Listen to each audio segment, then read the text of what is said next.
अस्सलाम वालेकुम, welcome to ज़ीना ज़ीज़ी cooking. सर्दियाँ शुरू हो गई हैं और इस मौसम में बहुत सारी ऐसी चीज़ें हैं जो कि हमारे खाने में आती हैं और ये वो चीज़ें हैं जो हम सालों साल इसके ऊपर गौर नहीं करते हैं। जैसे कि ड्राई फ्रूट मोस्टली जो है हम सर्दियों में इसको खाना पसंद करते हैं। हम यही सोचते हैं कि ये गर्म है तो चलो फिर सर्दियाँ आई हैं तो इससे हम फ़ायदा उठाते हैं।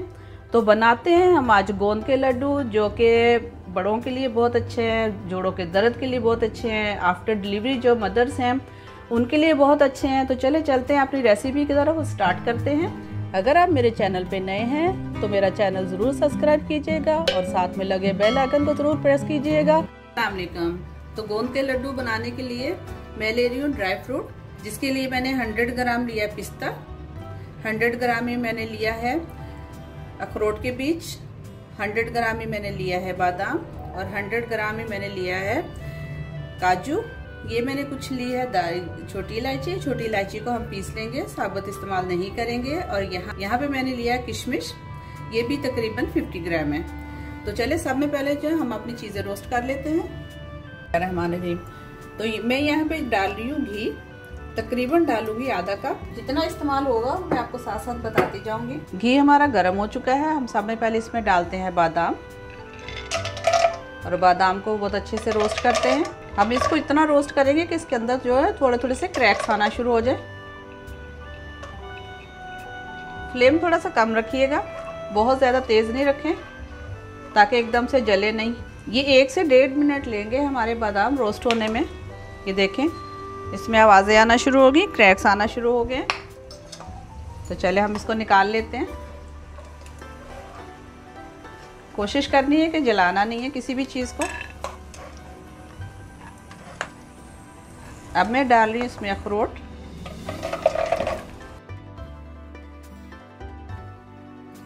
जितना भी आपने फ्रूट लेना है, ड्राई फ्रूट, वो आप अपनी मर्ज़ी के हिसाब से डाल सकते हैं। कम डालें, ज़्यादा डालें, आपकी अपनी मर्ज़ी है। लेकिन ये कि ये चीज़ें जो है ये मोस्टली सर्दी में खा जाती है। गर्मियों में तो हम लोग सोचते हैं ये चीज़ें बहुत गर्म है तो हम गर्मियों में नहीं खाते। लेकिन अब ये सर्दियाँ आई हैं तो सर्दी में हर घर में जो है वो ड्राई फ्रूट का इस्तेमाल होता है। हर कोई अपनी मर्ज़ी के हिसाब से, अपनी अफोर्डेबिलिटी के हिसाब से जो वो चाहे वो लेता है। कुछ नहीं तो मूँगफली ही लोग बहुत ज़्यादा खाते हैं। ये सारी जो चीज़ें हैं ये हमारी सर्दी की सौगात हैं। अरे देखिए ये भी हमारा हो गया। ज़्यादा से ज़्यादा 1-1 मिनट या 50 सेकंड में जो है ये चीज़ें रोस्ट होती जा रही हैं। चलिए अब हमारे काजू डाल देते हैं। मैंने जो फ्लेम जो स्लो ही रखा हुआ ताकि एकदम से कोई चीज़ जले ना। ये हमारे काजू, फ्लेम स्लो है बिल्कुल। और इसको भी सिर्फ आपने हल्का सा कलर देना है, गोल्डन हो जाए तो निकाल लेना है। अगर हम सारी चीज़ें एक साथ से रोस्ट कर लेंगे तो क्या होता है कि कोई चीज़ जो है थोड़ा सा टाइम ज़्यादा लेती है, कोई कम लेती है। तो इसी हिसाब से हमने जो अपनी चीज़ें हैं वो अलग अलग से ही रोस्ट करना है। ये देखिए ये वाइट थी तो ये एकदम से ये तकरीबन 50 सेकंड में ही हो गया। बादाम को हमारा जो था वो 1.5 मिनट लगा है, तो इसलिए हमें अलग अलग से रोस्ट करना है इसको। अब हम इसमें डालते हैं पिस्ते। सर्दियाँ आ गई हैं तो सर्दियों में जो हर घर में हलवे बनते हैं, लड्डू बनते हैं, अलसी के लड्डू बनते हैं, ड्राई फ्रूट के लड्डू बनते हैं। स्पेशली जो लोग गाजर का हलवा बनाते हैं, तो मैंने लौकी का हलवा और ड्राई फ्रूट के लड्डू, ये चीज़ें मैंने आपके साथ शेयर की हैं। अलसी के लड्डू भी आप लोगों के साथ शेयर किए हैं। अगर आपने नहीं देखे तो मैं उसकी रेसिपी आप लोगों के साथ शेयर करूँगी। बहुत ज़्यादा फ़ायदेमंद है। और ये जो है गोंद के लड्डू जो है, ये जो हमारी न्यू मदर्स हैं ये इसको लें। कमर में दर्द जिनके हैं वो लें, जोड़ों के दर्द के लिए वो लें। ये हो गए हमारे किशमिश। किशमिश हल्का सा फूलना शुरू हो जाएंगे तो हम ये भी निकाल लेंगे। अब देखिएगा इसको बिल्कुल कम टाइम लगेगा, इसलिए हम इसको बिल्कुल लास्ट में कर रहे हैं। अभी 10 सेकंड हुए हैं और ये अच्छे से फूलना शुरू हो गए। सबसे जो कम टाइम है वो हमारी किशमिश लेती है। 100 ग्राम जो है गोंद लिया है। ये थोड़ा मोटा था तो मैंने इसे कूट लिया है। कूटने का मकसद यही है ताकि ये छोटा हो गया, अब ये अंदर से अच्छी तरह से सिक जाएगा तो इजी रहेगा हमें इसको थोड़ा सा और ज़्यादा बारीक करने में। तो हम इसको थोड़ा थोड़ा सा डाल के फ्राई करते हैं। अच्छा देखिए छोटा था तो ये एकदम से ये फूलना शुरू हो गया। और हर जगह अवेलेबल है, किसी भी मार्केट से ले लें, किसी पंसारी की दुकान से ले लें, ये इजीली मिल जाता है। फूल के जो है बिल्कुल और ज़्यादा ये सॉफ्ट हो गया। जब इसको हम हाथ से भी थोड़ा सा इसको मसलेंगे तो और ज़्यादा बारीक हो जाएगा। चलिए इसको निकाल लेते हैं। देखिए इसको भी बहुत ज़्यादा टाइम नहीं लगा, 15 सेकंड में ये भी हो गया। चलिए हो गया हमारा। अब हम इसमें डालते हैं। बहुत ही इजी रेसिपी है, आप अगर स्टेप बाय स्टेप इसको फॉलो करेंगे तो बिल्कुल मुश्किल नहीं है। और ज़रूर बनाएं, ज़रूर बना के आप इसको टेस्ट करें, इसकी रेसिपी को ट्राई करें और मुझे बताएं ज़रूर कि आपको कैसी लगी है। कमेंट्स में बताइएगा मुझे। देखिए डालते ये भी हो गया। आप इसको जब ट्राई करें, आपको अच्छा लगे, रेसिपी को शेयर कीजिएगा क्योंकि बहुत इजी सी ये रेसिपी है। ये देखिए, और फ़ायदेमंद इसलिए कि सर्दी में खाने चाहिए। एक दफ़ा तो ज़रूर बनाएं सर्दी में, खुद खाएं, बच्चों को खिलाएं। सर्दी से बचाएगा भी, एनर्जी भी मिलेगी। आजकल डाइट्स हमारी वैसे ही अच्छी नहीं है, तो कम से कम ये कि कोई अच्छी चीज़ जो हमारे खाने में आए। अब ये मैंने ली है 2 टेबलस्पून खरबूजे के बीज, ये मैं इसमें डालूँगी। आप इसमें खसखस भी डाल सकते हैं, जो आपको और फ्रूट पसंद हो, ड्राई फ्रूट, आप वो इसमें डाल सकते हैं। तो इसको भी हल्का सा भून लेते हैं। अब हम इसको भी निकाल लेते हैं। बिल्कुल थोड़ा थोड़ा सा टाइम लगा है, बहुत ज़्यादा टाइम नहीं लगा हमारी चीज़ों को। अब ये चीज़ें थोड़ी सी हमारी ठंडी हो जाएं, हम इसको पीस लेते हैं। चलिए अब जो हमने रोस्ट किया है हमारा ड्राई फ्रूट, इसको हम क्या करते हैं, थोड़ा थोड़ा डाल के इसको चॉप कर लेते हैं। मैं थोड़ा सा इसको बारीक करूँगी क्योंकि मैं जिनके लिए बना रही हूँ उनको थोड़ा सा दांतों का इशू है, तो मैं कोशिश करूँगी कि थोड़ा सा ये ज़्यादा बारीक हो जाए। आप मोटा रखें, बारीक रखें, आपकी अपनी मर्ज़ी है। अच्छा, हमने जितना भी ये रोस्ट किया था हमारा ड्राई फ्रूट, उसको मैंने पीस लिया है। और उसके साथ जो मैंने ये गोंद लिया था, इसको भी मैंने रोस्ट किया था। तो ये कुछ तो हाथों से हो रहा था, लेकिन बाकी ये मैंने स्टील के ये डाल के, आप इसको मग्गे के साथ या कोई भी इस तरह की चीज़ हो उसके साथ आप प्रेस करेंगे तो इसका भी ये अच्छी तरह से पिस जाएगा। ये अगर मोटा मोटा रहेगा तो ये मुंह में लगेगा और दांतों में भी लगेगा। अच्छा, कढ़ाई मैंने रखी है, फ्लेम हमारा ऑन है। अब हमने पहले जो इसके अंदर घी इस्तेमाल किया था वो तकरीबन था आधा कप। अब 1 कप मैंने और घी डाल दिया है। अभी हम इसको मेल्ट होने देते हैं अच्छी तरह से। अच्छा, यहाँ देखें मैंने लिया है बेसन 2 टेबलस्पून। अगर आपके पास बेसन नहीं हो और आपके पास जो भुने हुए चने हो, आप उसका भी पाउडर बना सकते हैं। बेसन जो है वो बहुत अच्छा सा टेस्ट पैदा करता है हमारे लड्डू में। तो इसको हम थोड़ा सा रोस्ट करेंगे अच्छी तरह से, कच्चा नहीं छोड़ेंगे। अगर हम कच्चा छोड़ेंगे तो इसकी स्मेल आएगी।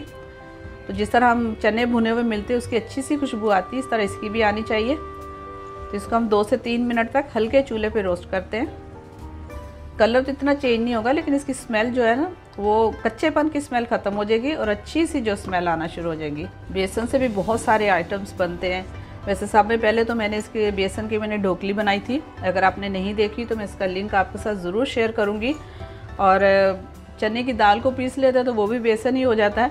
तो चने की दाल की मैंने बर्फ़ी बनाई थी, वो भी बहुत अच्छी बनी। हाँ, मैंने वो बनाया था मोहन थाल। मोहन थाल जो है वो मैंने बनाया था बेसन का, बहुत मज़े का बना था, बहुत इजी रेसिपी थी। ये देखिए इसका हल्का सा कलर चेंज हो रहा है, इसके अंदर जो थोड़ा कच्चा बेसन की स्मेल होती है वो भी ख़त्म हो रही है। चलिए, इसमें बहुत अच्छी सी स्मेल आना शुरू हो गई है। हम रोस्ट करें ना ड्राई रोस्ट तो वो बहुत जल्दी हो जाता है, लेकिन घी के अंदर थोड़ा सा टाइम लेता है। ये फ्लेम मैंने लो ही रखा हुआ है, तेज़ नहीं किया है, क्योंकि एकदम वरना कलर तो चेंज हो जाएगा और इसके अंदर जिसके कच्चेपन की स्मेल है वो ख़त्म नहीं होगी। तभी देखें बहुत अच्छी सी इसमें खुशबू आना शुरू हो गई। अब मैंने यहाँ पे लिया है 1.5 कप आटा लिया है। ये फुल भर के ले लिया, इसलिए आपको कप में ये कम लग रहा है। जो आप नॉर्मली इस्तेमाल करते हैं वही आटा है ये इसमें डालते हैं। इसको आप कम से कम 3 से 4 मिनट के लिए ज़रूर भूनें। मैंने आटे का भी हलवा बनाया हुआ है, वो भी मैंने आप लोगों के साथ शेयर किया हुआ है। आप मेरी प्लेलिस्ट पे जाएं तो जो चीज़ें मैं बोल रही हूँ आपको सब की सब मिलेंगी वहाँ पे। थोड़ा सा घी मैंने और इसमें डाला है। घी मीठा ये कम या ज़्यादा ये आप लोगों की अपनी चॉइस है, आप कैसा खाते हैं। आप नहीं चाहते, जितना मैंने घी डाला तो उसमें भी बन जाता, लेकिन मुझे अच्छा लगता है ये असली घी, इसलिए मैंने थोड़ा सा और डाल दिया। इसकी खुशबू बहुत अच्छी आती है। आटे का जो कच्चापन है वो आपको ख़त्म करना है और फ्लेम अपना स्लो ही रखना है, तेज़ नहीं करना है। 3 मिनट हो गए, मुझे इसको भूनते हुए। इसका कलर भी देखे चेंज हो गया और बहुत अच्छी सी खुशबू भी आ रही है। 50 ग्राम मैंने डेसिकेटेड कोकोनट लिया है, ये मैं इसमें डालूँगी। इसको मैंने रोस्ट नहीं किया था, इसको मैं ऐसे ही डाल रही हूँ इसमें। इसके साथ मिक्स कर लेते हैं अच्छी तरह से।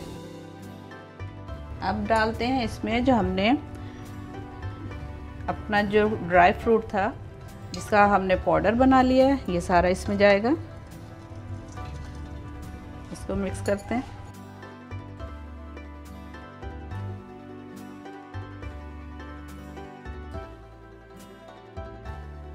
चलिए ये हो गया अच्छी तरह मिक्स।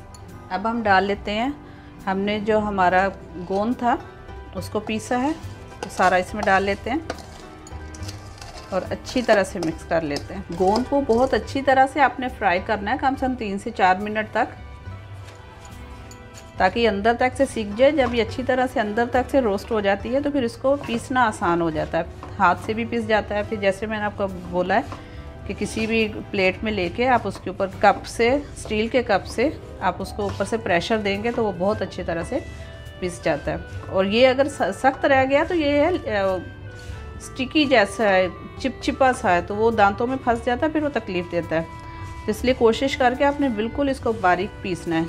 बहुत अच्छी तरह से ये मिक्स हो गया। अब मैं इसको साइड पे करती हूँ और इसके लिए मैं बनाती हूँ चाशनी, क्योंकि मैं इसमें चीनी इस्तेमाल नहीं कर रही हूँ। मैंने यहाँ पे लिया है गुड़, 200 ग्राम है ये।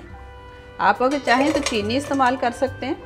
चीनी इस्तेमाल करने के लिए आप भले उसकी चाशनी ना बनाएं, आप उसको डायरेक्ट जो है, हमने अभी सारी चीज़ें जो भूनी हैं, मिक्स की हैं, आप उसके साथ ही उसको भी मिक्स कर सकते हैं। आपके लड्डू आराम से बन जाएंगे। लेकिन मैं गुड़ के साथ बना रही हूँ तो मैंने इसे 3 से 4 टेबलस्पून पानी डाला है। जिसकी हमने चाशनी नहीं बनानी, हमने जस्ट इसको मिक्स करना है। चलो थोड़ा सा ये तेज़ करते हैं अपना फ्लेम, ताकि जो हमारा गुड़ अच्छी तरह से मेल्ट हो जाए इसमें। अच्छा देखिए गुड़ हमारा बहुत अच्छे से इसमें मेल्ट हो गया। इसकी हमने तार नहीं बनानी है। अगर तार बनाएंगे तो फिर जब हम इसके लड्डू बनेंगे और इसको रखेंगे तो बिल्कुल सख्त हो जाएंगे। हमें सख्त लड्डू नहीं चाहिए। हमने जो शीरा बनाया था वो हमने इसमें मिक्स कर दिया। अच्छा फ्लेम मैंने ज़रा सा मैंने ऑन रखा हुआ है, क्योंकि आजकल सर्दियों के दिन है तो फ़ौरन से सख्त हो जाता है। हल्का हल्का सा जो हमारा चूल्हा जल रहा है। आपने देखा कितनी इजी रेसिपी है, बहुत आसानी से बनने वाली चीज़ है ये। आप इसी तरह इसका हलवा भी खा सकते हैं। अगर आपको लड्डू नहीं बनाने तो आप मज़े से ये हलवा खाएं। मैंने जिसमें गुड़ डाला है कम डाला है मेरे हिसाब से, क्योंकि हमारे घर वाले बहुत ज़्यादा मीठा नहीं पसंद करते हैं। लेकिन अगर आपको बहुत ज़्यादा मीठा चाहिए तो आप उसके अंदर गुड़ और डाल सकते हैं, या फिर थोड़ी सी आप इसके साथ शक्कर भी डाल सकते हैं, इसके साथ चीनी। तो ये देखें ये हो गया। फ्लेम हम करते हैं ऑफ। हम इसके लड्डू बनाते हैं, लेकिन ये चूल्हे पे है तो हम इसको घुमाते रहेंगे हमारे चम्मच को, ताकि ये नीचे से ख़राब ना हो या लगे ना। लग कितना खूबसूरत रहा है, बहुत अच्छी सी इसमें से खुशबुएँ आ रही हैं। और यकीन जाने ये शुगर फ्री भी बन सकता है, क्योंकि ड्राई फ्रूट है और ड्राई फ्रूट तो वैसे ही ऑलरेडी बहुत टेस्टी होता है, तो ये शुगर फ्री भी बन सकता है। अगर आप बगैर गुड़ के, बगैर चीनी के बनाएं तो भी ये बहुत अच्छा बनेगा। जिन लोगों को शुगर है आप आराम से अपने बुज़ुर्गों को, और जिन लोगों को शुगर है उनको बना के दे सकते हैं। चलिए ये देखिए ठंडा हो गया, लेकिन अभी भी इतना नहीं है कि इसमें हाथ लगे। अब एंड पे हम डालते हैं इसको, इलायची पाउडर डालती हूँ 1/2 टीस्पून। एंड पे इसलिए डाल रही हूँ ताकि इसकी जो खुशबू है वो हमारे लड्डुओं में बरकरार रहे। जो इलायची मैंने स्टार्ट में आपको दिखाई थी तो ये उसका पाउडर है। एंड पे डालना ही था मुझे, ताकि इसकी बहुत अच्छी सी खुशबू रहे।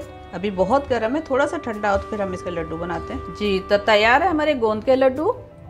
इसका मिक्सचर मैंने दिखाने के बाद जब ये ठंडा हुआ तो मैंने इसके लड्डू बना लिए हैं। इसको शेप देना बहुत ही ईजी है, आप भी आराम से इसको बना सकते हैं। यकीनन आपने रेसिपी में मेरे साथ रहे होंगे। इसको ट्राई ज़रूर कीजिएगा, क्योंकि सर्दियों में ज़रूर एक दफ़ा आप अपने घर में बना के अपने बुज़ुर्गों को खिलाएं। और जो फीडिंग मदर्स हैं आफ्टर डिलीवरी, आप उनको ज़रूर दें। जोड़ों के दर्द के लिए ये बहुत अच्छी, तो फ़ायदा उठाएं। अगर हम ये गर्मी में नहीं लेते तो आप सर्दियों के लिए इसका फ़ायदा उठाएं, इसको ज़रूर बनाएं। तो अगर आपने अभी तक मेरा चैनल सब्सक्राइब नहीं किया तो सब्सक्राइब कर दीजिएगा। वीडियो मेरी अच्छी लगी हो, रेसिपी अच्छी लगी हो, लाइक कीजिएगा, शेयर कीजिएगा। तो मिलते हैं नेक्स्ट एक अच्छी सी वीडियो में अच्छी सी रेसिपी के साथ। अपना बहुत ख्याल रखिएगा। अल्लाह हाफिज़।